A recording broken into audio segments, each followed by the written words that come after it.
করেন F3 যাই করেন, অপোনেন্ট কিন্তু এখানে ব্রেক দেওয়ার সুযোগ। 7 এর পয়েন্টটা কিন্তু D5 এ ছিল।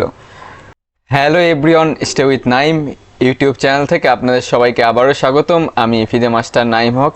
সো আজকে আমরা আবারও পন স্ট্রাকচার নিয়ে আলোচনা করব।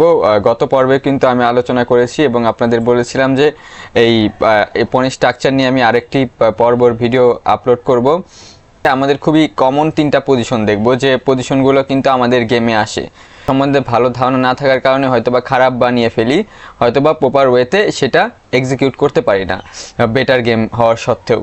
তো আমরা দেখি, আপনি স্ক্রিনে অলরেডি দেখতে পাচ্ছেন একটা পজিশন চলে এসেছে। সো খুবই ন্যাচারাল এবং খুবই কমন একটা পজিশন। হয়তোবা এর সেম পজিশন না হলেও এই কাছাকাছি পজিশন কিন্তু আমরা অনেক গেমেই খেলেছি।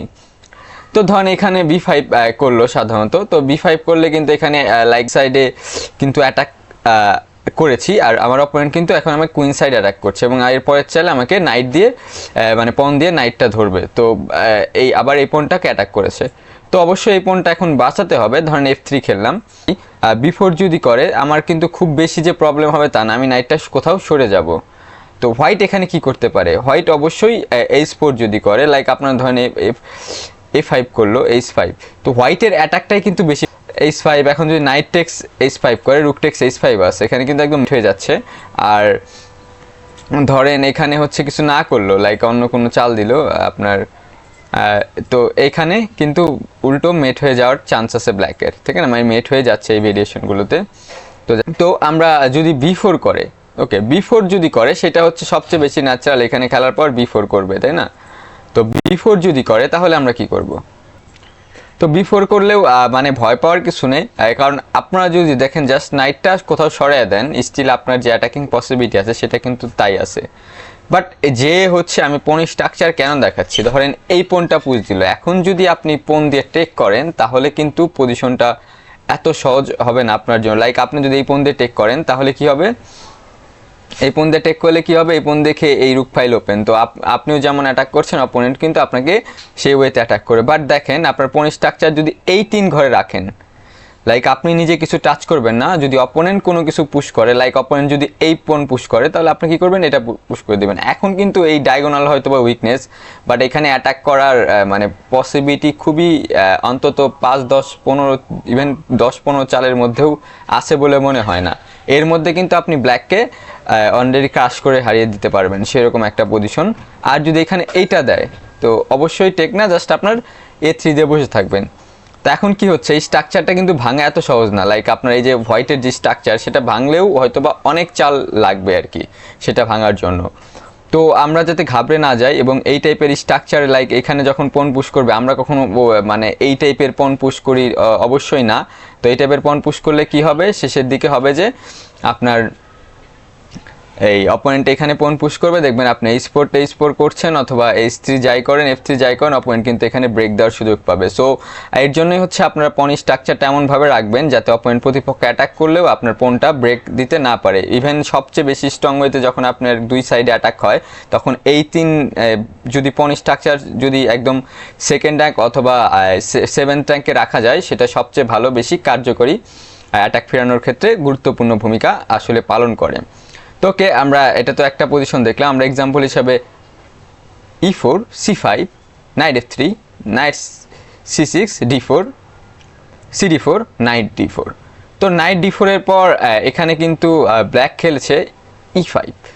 তো E5 খুবই কমন একটা ওপেনিং এবং বিভিন্ন টপ লেভেলেও খেলা যায়। এবার নাইট F6 করে E5 করে শেভিশনিকভ, এটা হচ্ছে কালাশনিকভ। তো এখানে অনেকে কি করে, ব্ল্যাক হচ্ছে হোয়াইট নিয়ে কি করে, এটা টেক করে।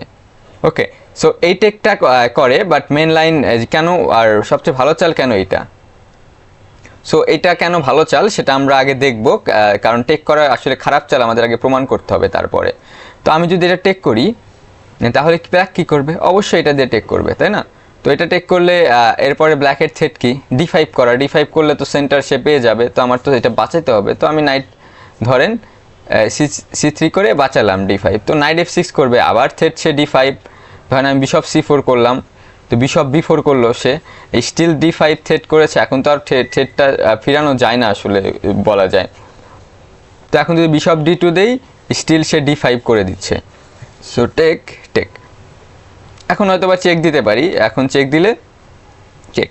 সো এই পজিশনটা আপনাকে কেন দেখালাম, দেখেন পোন স্ট্রাকচার কিন্তু এখন ব্ল্যাকের ভালো, বাট এটা কেন ভালো হচ্ছে, তো আমরা আবার ব্যাক করলে আমরা বুঝতে পারবো যে এখন কিন্তু এই পোন স্ট্রাকচারটা ভালো, বাট হোয়াইট কিন্তু চাইলে এটা অ্যাভয়েড করে উল্টো ব্ল্যাককে প্রেশার দিতে পারতো। কিভাবে আসলে, সেখানে night C6 D4 take E5 যখন করেছে, তখন যদি নাইট B5 করতো তাহলে কি D5-এ কোনো পণ থাকতো এরকম, এখন উল্টো D5টাই কি উইকনেস।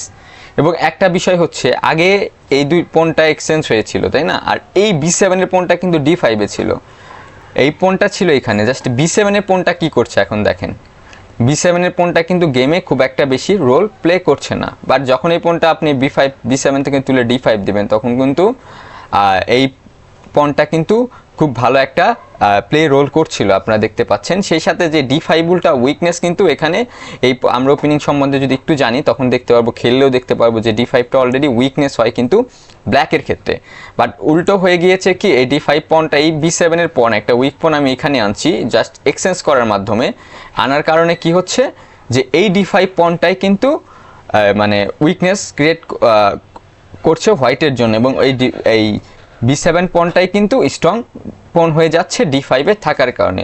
এর জন্য মানে আমরা যখন কোনো পিস এক্সচেঞ্জ করব তখন কিন্তু আমাদের অবশ্যই খেয়াল রাখতে হবে যে আমরা এমনভাবে এক্সচেঞ্জ করি না যাতে তার পণ স্ট্রাকচারটা আরও ইমপ্রুভমেন্ট করে, এবং এই পণ B7-এর চেয়ে কিন্তু D5 অনেক স্ট্রং। তারপরে হচ্ছে আবার নিজের উইকনেসও মানে আপনার হচ্ছে, তো আপনি একটা পজিশনে পিস এক্সচেঞ্জ করেন, কোনো কিছু এক্সচেঞ্জ করেন, ইভেন অনেক আইডিয়ার ক্ষেত্রেও কিন্তু পণ স্ট্রাকচার যে কতটা গুরুত্বপূর্ণ ভূমিকা রাখে সেটা কিন্তু আপনারা এই পজিশনটাও দেখতে পারেন, মানে দেখে বুঝতে পারবেন। আমি একটা প্রথমে যখন দেখেছিলাম সেটা হচ্ছে আনিশগিরির চেসাবল একটা কোর্স আছে, সেই কোর্সেতে আমি দেখেছিলাম। সো E4, সো আমরা ব্ল্যাক সাইড নিয়ে দেখি E5, so knight F3, knight C6, bishop C4, bishop C5, knight C3, knight F6, castle. So ক্যাসলিংয়ের পর ধরেন D6, D3, H6, ওকে, সো H6, H3, ওকে। সবাই কিন্তু জাস্ট একটা নর্মাল পজিশন, বাট এখন হঠাৎ করেই এখানে তো আমরা ব্ল্যাকের কোনো চিন্তা না করে ক্যাসলিং করে নিব, আমরা অনেক পজিশন দেখেছি, বাট H3 হোয়াইটের কিন্তু এটা ভালো না। ওকে, কেন ভালো না সেটা আমরা দেখি। ব্ল্যাক কিন্তু এখনো ক্যাসলিং করে নাই।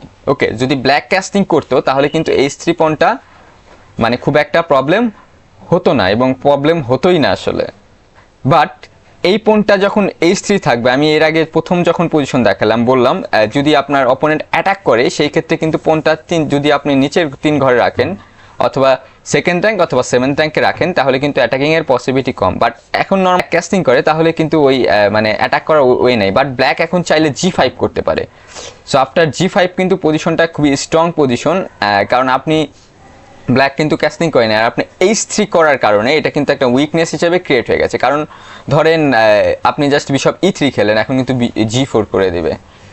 ওকে, বাট পন যদি H2-তে থাকতো তাহলে কিন্তু এই G4টা করলেও কোনো যায় আসতো না আসলে হোয়াইটের জন্য। ইভেন এইসব করার পর ব্ল্যাকেরই উল্টো পজিশন খারাপ হতো। বাট এখন দেখেন জাস্ট টেক করলে টেক, ইভেন আপনি C5 টেক করেন, C5 টেকও করলেন। এখন জাস্ট পজিশনটা খেয়াল করেন, এই নাইটটা পিন, এই কুইনটা কোনোভাবে পিন থেকে বাঁচানো যাচ্ছে না। তারপরে এই রুক ফাইলটা ওপেন, লাইক রুক G8 দিতে পারে, ইভেন কুইন সাইডে ক্যাস্টিং করে এই রুকটাও G8 আনতে পারে, জাস্ট একদম মেট ইন আইডিয়ার মতো ক্রিয়েট হয়ে যাচ্ছে। ইউজুয়ালি আমি কয়েকটা চাল দেখাই, জাস্ট আপনারা যদি এইভাবে খেলেন, ধরেন লাইক আপনি এটা খেললেন, সো নাইট D5, A3 করলেন, ওকে, বিশপ টেক্স F3 করলো, জাস্ট আপনার খেতে তো হবেই, দেন রুক G8, king H2, night D5। তো এরপরে আপনি যাই খেলেন জাস্ট মেট হয়ে যাচ্ছে। সো এই টাইপের অনেক, এটা জাস্ট আমি একটা সিম্পল পজিশন দেখালাম, এই টাইপের অনেক আইডিয়া থাকবে। হোয়াইট যদি ভালোও খেলে তো এখানে কিন্তু ব্ল্যাকেরই খুব ভালো উইনিং চান্স এবং পসিবিলিটি খুব বেশি। তো এর জন্য সময় আমাদের কোন স্ট্রাকচার কীভাবে রাখতে হবে কোন পজিশনে সেটা জানা খুবই গুরুত্বপূর্ণ। আপনারা দেখতে পাচ্ছেন জাস্ট H3 কারণে কিন্তু এখানে ব্ল্যাক একদম নর্মাল পজিশন থেকে খুবই অ্যাটাকিং একটা পজিশন পেয়ে গেল। A3 অথবা B3 কোনো কিছু করতাম তাহলে কিন্তু অপোনেন্ট আমাকে ভেঙে মানে স্ট্রাকচার আমারটা ভেঙে দিতে ইজি পারতো, যেটা আমার অ্যাটাকের চেয়ে তার অ্যাটাকিং পসিবিলিটিটা অনেক বেশি থাকতো। সো আমাদের এর জন্যই কখন পণ পুশ করব, কখন পণ দিয়ে অ্যাটাক করব সেটা অবশ্যই সাবধানতা বজায় রাখতে হবে। একটা সময় আমরা পুশ করলে সেটা আমাদের জন্য ভালো হতে পারে, একটা সময় পুশ করলে অথবা এক্সচেঞ্জ করলে সেটা আমাদের জন্য খারাপ হতে পারে। তো আমি দেখালাম আপনাদের আমার এই দ্বিতীয় পর্বের ভিডিওতে। প্রথম পর্বে আমি আরও কিছু বেসিক দেখিয়েছি, সো আপনারা আশা করি প্রথম পর্ব যারা দেখেননি তারা প্রথম পর্বটা দেখবেন। তো প্রথম পর্বটা দেখলে দ্বিতীয় পর্বটা আপনারা বুঝতে আরও বেশি সুবিধা হবে। তো ভিডিওটা কেমন লাগলো আপনারা কমেন্ট সেকশনে জানাতে পারেন, এবং আমি প্রত্যেকবারও যেহেতু বলি, তো আমি সব সময় গুরুত্ব দেই যারা আমার শ্রোতা আছেন তাদের। তো যারা আমার কাছে দেখছেন শিখছেন, তো আপনাদের যদি স্পেসিফিক কোনো বিষয় নিয়ে জানার থাকে এবং থাকে, তাহলে আমাকে অবশ্যই কমেন্ট বক্সে জানাবেন। সেটা আমি সবচেয়ে বেশি প্রায়োরিটি দিয়ে আমি ভিডিও করার চেষ্টা করব। তো সবাই ভালো থাকবেন এবং সুস্থ থাকবেন।